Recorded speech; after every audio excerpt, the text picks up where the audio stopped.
Here is the point where Rowland's research crosses from biology into existential terror.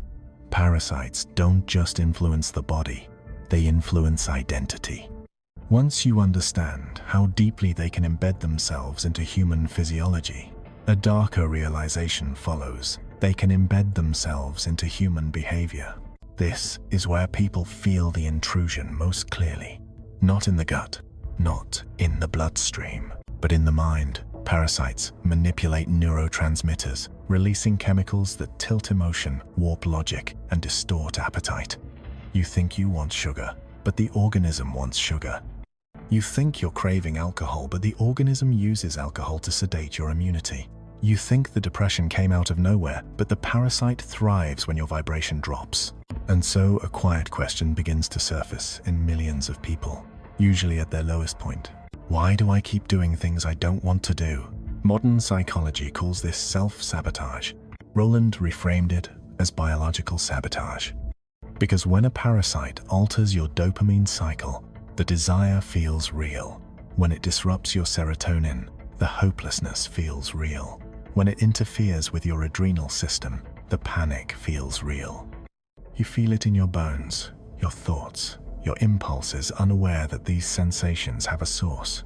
This is the identity crisis at the center of the human condition. How much of your mind belongs to you? When an organism can hijack hunger, disrupt sleep, distort emotion, and trigger cravings that override logic, the line between host and invader becomes impossible to detect. The parasite doesn't have to control you overtly. It only has to tilt your desires by a few degrees, then watch as your life slowly bends in its direction. People describe this as feeling out of character. Not myself today, or like my body wants something my mind doesn't. They assume it's mood, stress, hormones, willpower. But what if it's not? What if the intrusive thought wasn't yours? What if the relapse wasn't psychological? What if the urge wasn't internal, but foreign?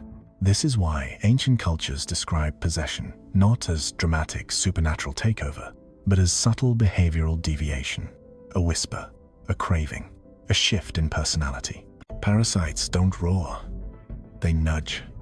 And humanity has spent centuries mistaking those nudges for flaws, weaknesses, sins, or failures, never realizing that the influence wasn't moral or spiritual, it was biological.